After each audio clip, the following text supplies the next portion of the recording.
Vous connaissez sûrement toutes et toutes la date du 14 février, la date de la Saint-Valentin, synonyme pour toutes et tous de fête des amoureux par excellence.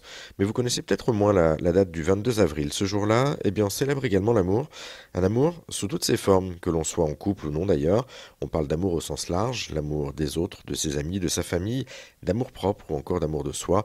À cette occasion, on a donc profité pour demander à la psychanalyste Catherine Grangeard quels étaient les bienfaits de l'amour. Et voici sa réponse. Bah, écoutez, le fait de se sentir bien, le fait d'être amoureux, on voit la vie positivement. On voit la vie d'une façon beaucoup plus agréable et c'est un bonheur pour soi, mais en général, les gens sont beaucoup plus agréables que lorsqu'ils sont frustrés et pas du tout bien dans leur peau. Donc, l'amour, c'est un sentiment qui est recherché.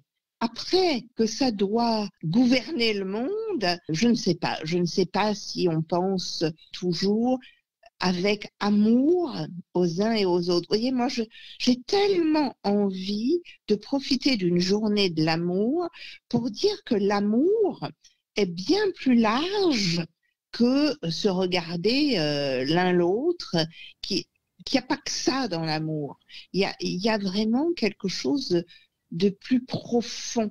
Avoir un regard d'amour sur la vie, vous voyez, alors là, en tant que psychanalyste, je peux vous dire que la libido, c'est quelque chose qui n'est pas que sexuel, même si la libido a une origine de pulsion sexuelle. Mais ce désir de vie, ce désir de globalement réussir, s'investir, etc., c'est ce qui est, au niveau de l'être humain, fondamental. C'est une pulsion d'amour que nous ne pouvons que encourager en nous et chez les autres. Oui, on n'est pas sur l'amour, là, en termes de couple, à se regarder dans le blanc des yeux. On est bien au-delà, c'est-à-dire l'amour de l'autre au sens large. Vous parliez en préambule, et c'est ça qui est intéressant, c'est qu'on célèbre toutes sortes d'amour, en fait. Et il y en a un qui m'a particulièrement tapé dans l'oreille quand vous en avez parlé, c'est l'amour propre. C'est-à-dire? L'amour propre, vous savez, parfois on fait des trucs et j'invite vraiment les gens à se dire, mais est-ce que mon amour propre est concerné là-dedans? Ou est-ce que j'aurais pas un peu honte un jour de ceci ou de cela? Et ça permet de bien se comporter. Parfois, on dit, je pense soudain à un truc vraiment pas drôle du tout, au féminicide, où des gens tuent en évoquant l'amour. Or, ça n'a pas de sens. Et j'inviterais volontiers des gens qui auraient des pulsions négatives, soi-disant par amour, et prenons la jalousie qui justifierait tout un tas de choses, eh bien, non. L'amour propre devrait venir aider à s'interroger sur est-ce que ce que je suis en train de faire, c'est digne? Est-ce que par amour, ça trouverait un justificatif?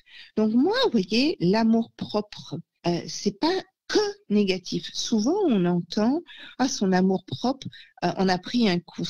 Quand quelqu'un est vexé, voilà, comme si c'était vraiment négatif, parce que l'ego aurait été atteint. Donc c'est vrai, oui, ça arrive. Mais l'amour propre, c'est aussi quelque chose de positif, dans le sens où non pas on est aveuglé par notre nombril, mais quelque chose, on a des comptes à se rendre à soi-même. Est-ce que c'est correct comme positionnement?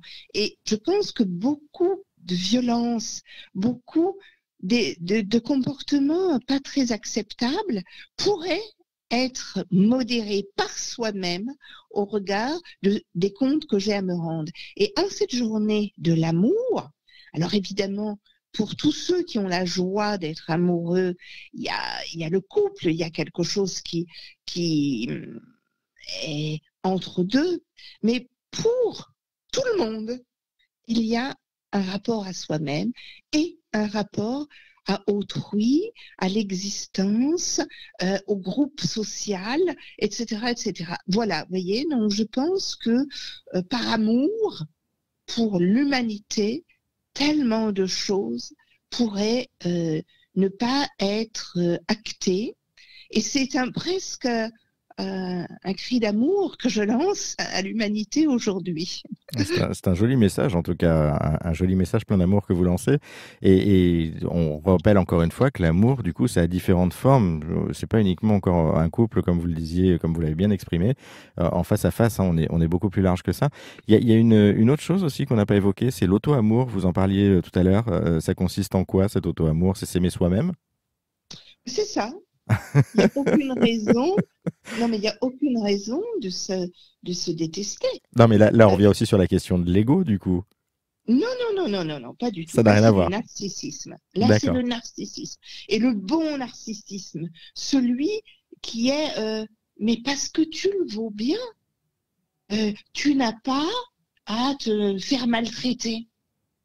C'est parce que je le vaux bien que je n'accepterai pas qu'on me marche sur les pieds, qu'on soit désagréable avec moi ou pire.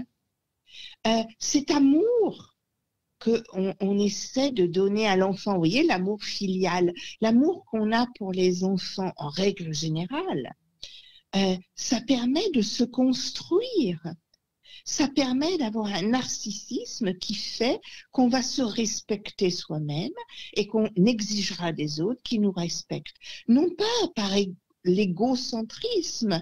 Vous voyez, c'est pas de ça dont il retourne. Absolument pas. Mais je n'ai pas à me faire de mal à moi-même. Je n'ai pas à m'auto-mutiler d'une façon ou d'une autre. Et je n'ai pas à accepter que l'on soit sadique avec moi. Vous voyez, tout ça, c'est de l'amour à l'égard de soi-même parce que je le vaux bien. Et c'est parce que, petit enfant, eh bien, on vous a donné suffisamment pour que vous puissiez être juste avec vous-même et avec les autres. La journée de l'amour, je vous le rappelle, c'est le 22 avril prochain. Alors on profite de cette journée et surtout pour répandre un petit peu d'amour partout autour de nous. Manque quelqu'un près de moi.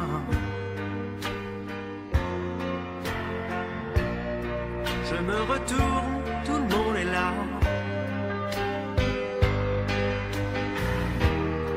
D'où vient ce sentiment bizarre que je suis seul?